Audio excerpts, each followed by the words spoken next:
El viento que soplaba desde el puerto me golpeaba las mejillas, trayendo consigo un leve olor a sal y algo más, como a cosas olvidadas. El cementerio de la iglesia de la calle Magnolia estaba en silencio, cubierto por un manto de hojas de roble color óxido. Las últimas palabras del sacerdote aún resonaban en mis oídos. Me quedé junto al montón de tierra fresca, apretando un lirio blanco, con tanta fuerza que su tallo se dobló bajo mis dedos. El nombre de mi hija Amalia ahora estaba grabado en piedra. Mi única hija. Mi razón para seguir respirando. Mientras los últimos dolientes se alejaban hacia sus autos, noté que Emiliano se apartaba unos pasos sacando el celular de su bolsillo. Sus hombros se relajaron como si por fin pudiera soltarse. No debía haber escuchado, pero el dolor agudiza los sentidos de formas extrañas. Su voz llegó hasta mí en el silencio. Sí, cuando la vieja se largue de la casa, podemos ponerla en venta. Con lo que saquemos, pagamos el préstamo del yate. Sus palabras me golpearon más fuerte que el viento de noviembre. Mis oídos zumbaban. Él soltó una risa mientras la tierra sobre la tumba de Amalia aún estaba suelta. Mis dedos apretaron el lirio hasta que un pétalo se desprendió. Volví mi mirada a la lápida, obligándome a respirar más despacio. La rabia ardía bajo el dolor, un fuego lento pero constante. Este era el hombre que años atrás se arrodilló junto a mi cama en el hospital, suplicando ayuda para pagar su carrera de derecho. El hombre que tomó la mano de Amalia cuando me dijo que se casarían. Ahora medía mi vida en metros cuadrados y precios de mercado. Cuando el coche fúnebre se alejó, caminé en silencio junto a él hasta el auto. No habló hasta que estábamos a medio camino de la casa. No puedes quedarte aquí, dijo sin rodeos con los ojos fijos en la carretera. Ya no es tu hogar. Sos. No era una discusión. Para cuando llegamos, mi maleta ya estaba junto a la puerta con mi abrigo tirado descuidadamente encima. Él sostuvo la puerta abierta como un recepcionista educado, despidiendo a un huésped incómodo. Levanté el asa de la maleta, mi mano firme, a pesar de la tormenta en mi pecho. Al otro lado de la calle, la señora Morales espiaba por las persianas, apartando la mirada cuando la sorprendí. Nadie dijo nada mientras pisaba la acera, el sonido de la puerta al cerrarse sellando el momento. Ajusté la correa de mi bolso y comencé a caminar hacia la parada de autobús con el lirio aún en la mano. El autobús se detuvo frente a mí con un resoplido cansado, sus puertas abriéndose con un suspiro. Subí arrastrando mi maleta por el pasillo estrecho y me dejé caer en un asiento junto a la ventana. La ciudad pasaba en colores apagados, tiendas de ladrillo, porches desgastados, robles, soltando sus últimas hojas en las alcantarillas. Mérida nunca me había parecido tan extraña. En mi regazo descansaba el pequeño bolso de cuero que Amalia me regaló por mi cumpleaños número 50.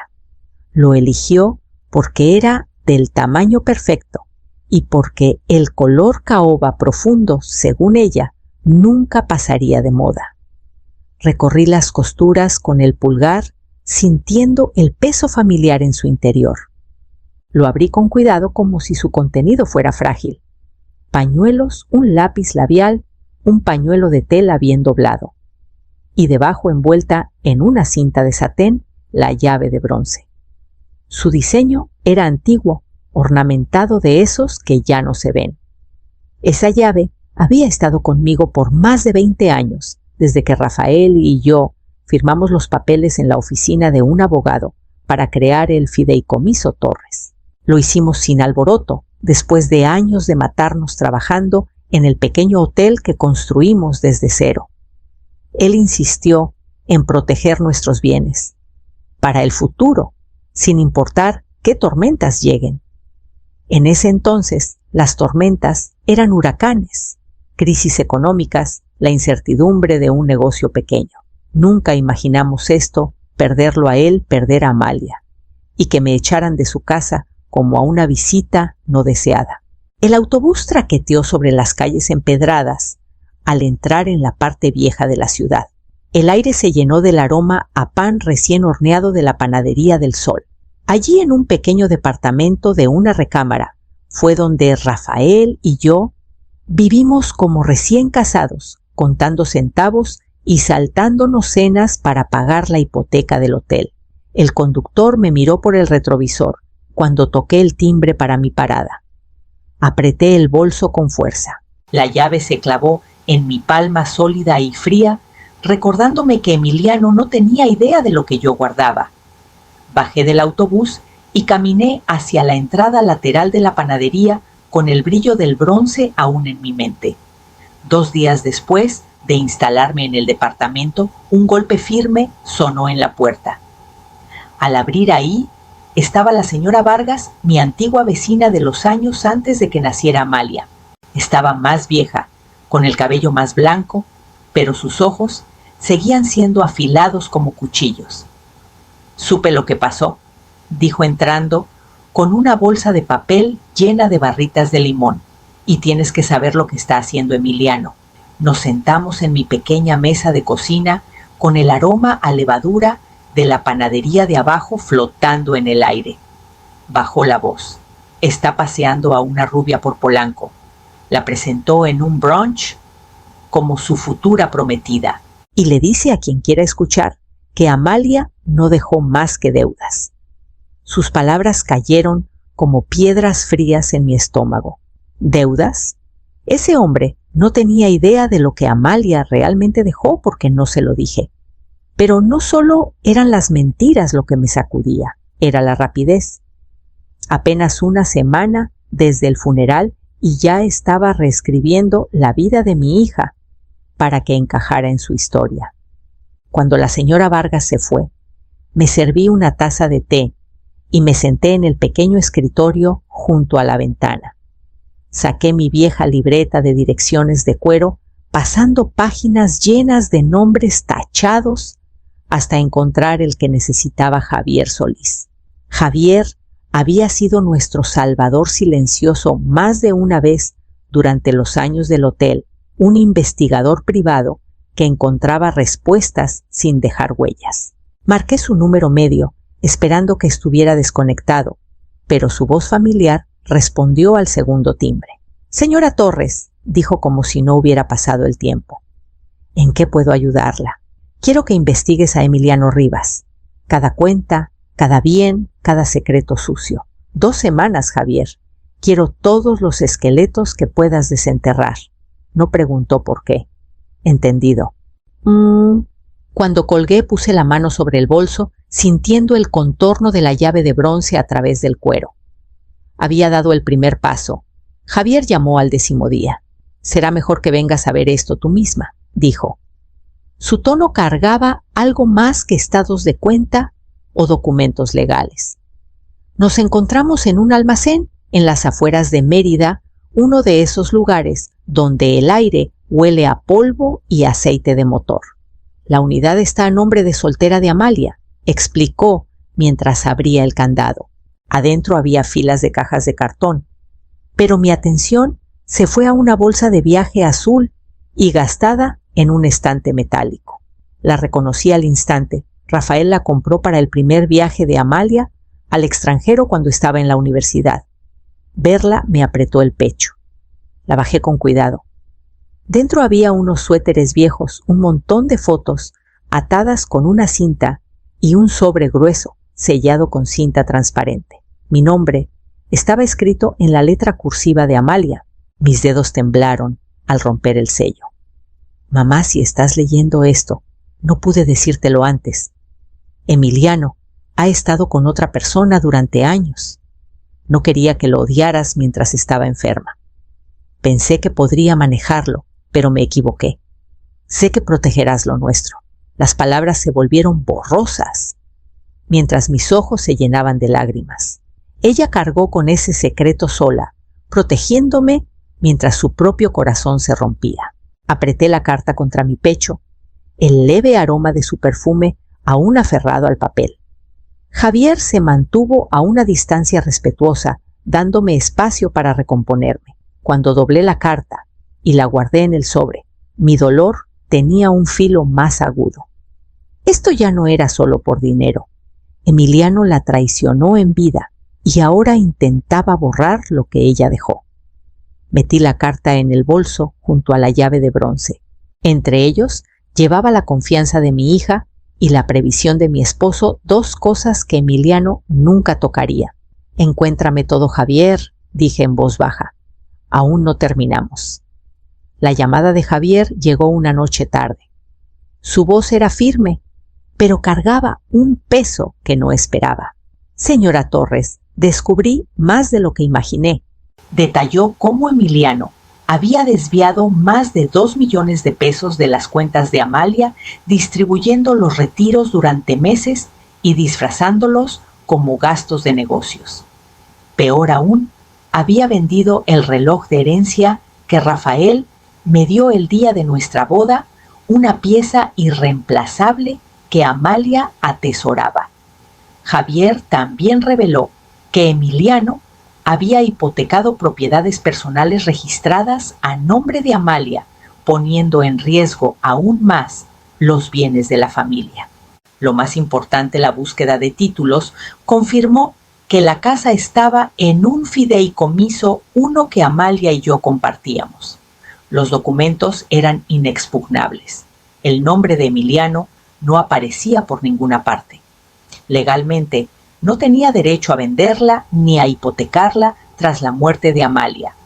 Me senté en mi mesa de cocina con la luz de la tarde, desvaneciéndose tras las persianas el peso de este conocimiento, oprimiéndome.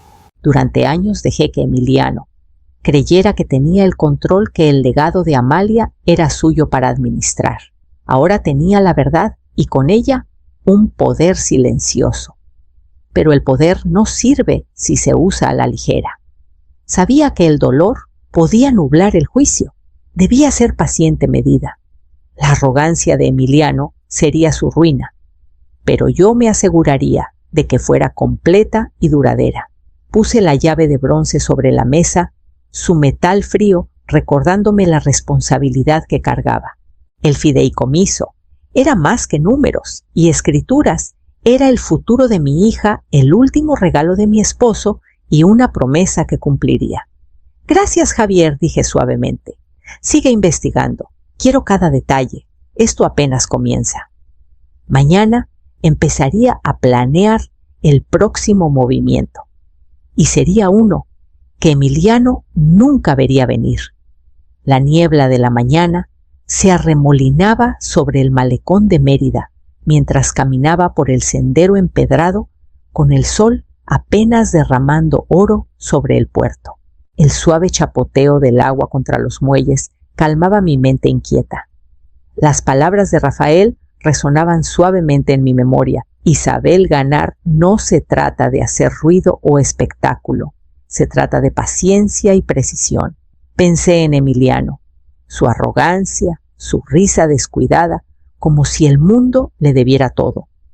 Si esperaba que lo enfrentara de frente, estaba equivocado.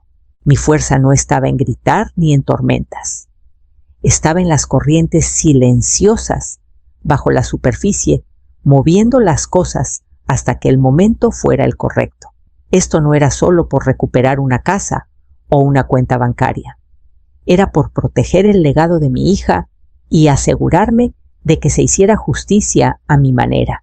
Decidí orquestar una remoción silenciosa, una que deshiciera el mundo de Emiliano sin previo aviso, sin darle oportunidad de contraatacar. Usaría cada recurso, cada contacto que había construido durante décadas, no por venganza nacida de la rabia, sino por una justa retribución. A lo lejos, los barcos pesqueros comenzaban su lento baile. Hacia el mar, la niebla matutina difuminando sus contornos. Imaginé el propio desmoronamiento lento de Emiliano, incapaz de comprender las fuerzas que se cerraban a su alrededor. Había poder en el silencio, en lo invisible. Y ahora lo sostenía firmemente en mis manos. Mañana Javier traería más. documentos, pruebas. Personas dispuestas a testificar. Esperaría, construiría y cuando llegara el momento, Emiliano aprendería el verdadero significado de perderlo todo, no solo propiedades o dinero, sino orgullo, control y dignidad. Por ahora seguí caminando firme e inquebrantable como la marea. El puerto se extendía adelante interminable y paciente como yo. Las noticias corren rápido en Mérida, especialmente cuando un escándalo se avecina. A través de una vieja amiga que aún trabajaba en una marina cerca de Polanco, escuché los rumores antes de que Javier los confirmara.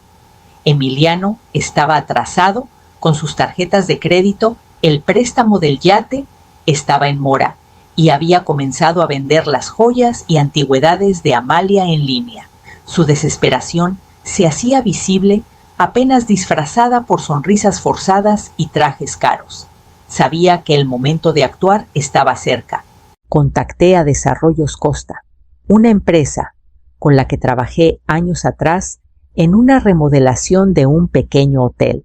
Siempre habían codiciado el terreno frente al río donde estaba la casa de Amalia y Emiliano, soñando con un proyecto de condominios de lujo que cambiaría el horizonte. En pocos días, organicé una reunión discreta con el director de Costa. El fideicomiso me daba plena autoridad para negociar. Nadie salvo Javier y un puñado de abogados sabía lo que estaba ocurriendo. La venta sería confidencial, rápida e irreversible. Mientras tanto, Emiliano tejía su propia red. Convenció a un prestamista local dudoso para financiar una compra rápida de la propiedad. Su plan, comprarla él mismo, venderla al doble y cubrir sus deudas crecientes. El prestamista, cegado por promesas de ganancias rápidas, estaba ansioso. Emiliano sonreía ampliamente el día que firmó los papeles preliminares del préstamo. La victoria era suya, o eso pensaba. La fecha de cierre se acercaba como una nube de tormenta. Emiliano ensayaba discursos para los reporteros locales, imaginándose como el esposo triunfante que reclamaba el legado de su difunta esposa. Pero no contaba con el secreto en los documentos del fideicomiso ni con el comprador silencioso listo para arrebatarle el premio. A medida que se acercaba el día, la tensión vibraba bajo mi calma aparente. La llave de bronce en mi bolso se sentía más pesada que nunca, un símbolo no solo de propiedad, sino de una justicia largamente esperada. Mañana, la verdad saldría a la luz. Y ninguna cantidad de encanto o dinero podría reescribir el final que Emiliano se había escrito a sí mismo. El sol de la mañana se filtraba por las altas ventanas del edificio histórico de Leyes de Mérida, mientras llegaba temprano con el peso del día, presionando suavemente contra mi pecho. El vestíbulo zumbaba con una multitud creciente, reporteros con libretas, equipos de cámaras, ajustando lentes, atraídos por los rumores que Javier había dejado caer. La supuesta venta de la casa de la viuda estaba a punto de cerrarse. Emiliano entró momentos después impecablemente vestido, con un traje azul marino que no lograba ocultar la tensión bajo su sonrisa forzada. Se movía con facilidad practicada, estrechando manos, desplegando su encanto habitual ante cualquiera que mirara. Su confianza era una máscara, pero hoy se rompería. Dentro de la sala de conferencias, el aire estaba cargado de expectativa. La oficial de títulos, una mujer mayor con ojos agudos y voz firme, comenzó a leer los documentos en voz alta. Señor Rivas, según los registros oficiales, su nombre no aparece en la escritura de la propiedad en Avenida del Río 16. La única propietaria legal es la señora Isabel Torres. Las palabras resonaron en la sala. El rostro de Emiliano palideció. La sonrisa se desvaneció, reemplazada por una mirada tensa y perdida. Observé cómo la representante de Desarrollos Costa dio un paso adelante y me extendió la mano con una sonrisa cálida y genuina. Los flashes estallaron mientras las cámaras capturaban el momento en que Emiliano comprendió que su supuesta victoria se había esfumado. Los reporteros susurraban emocionados la frase reclamo fraudulento, ya circulando en el aire. Para Emiliano, la humillación fue completa no solo por perder la casa, sino por hacerlo frente a todos a los que esperaba impresionar. Sus ojos recorrieron la sala buscando una salida que no existía.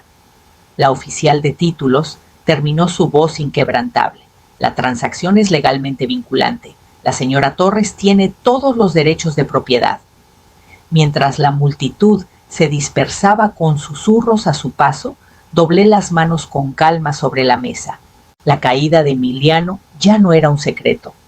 Mañana las consecuencias se profundizarían y yo estaría lista. No pasó mucho tiempo para que el mundo de Emiliano se desmoronara tras la revelación pública. Su nueva novia, la que paseaba como trofeo, se fue sin decir palabra cuando se dio cuenta de que el dinero se había agotado. Las constantes llamadas de los acreedores llenaban sus días y atormentaban sus noches, cada una un recordatorio de deudas que ya no podía evadir. El prestamista turbio, que había respaldado su intento desesperado por comprar la casa, perdió la paciencia. Los avisos legales se acumulaban exigiendo pagos inmediatos con multas elevadas. Cuando Emiliano no pudo pagar, actuaron rápido para embargar su posesión más preciada, el yate elegante del que presumía en cada reunión social. Fue obligado a dejar la amplia casa que había rentado justo antes de que Amalia enfermara y se refugió en un departamento estrecho y sucio sobre una llantera en la zona industrial de la ciudad. La pintura descascarada y el persistente olor a caucho estaban muy lejos de los pisos pulidos y las vistas al río que alguna vez reclamó como suyas. Mientras tanto, destiné una parte de los ingresos del fideicomiso a un proyecto que había soñado durante mucho tiempo, la Fundación Amalia Torres. Su misión era simple y personal: brindar apoyo, recursos y becas para madres solteras que luchan contra enfermedades terminales. Madres como Amalia, que pelearon con valentía hasta su último aliento, pero nunca tuvieron la red de apoyo que merecían. Lanzar la fundación me dio un propósito renovado más allá de la retribución. Era un tributo a la fuerza y la compasión de mi hija, una forma de transformar el dolor de nuestra familia en esperanza para otros.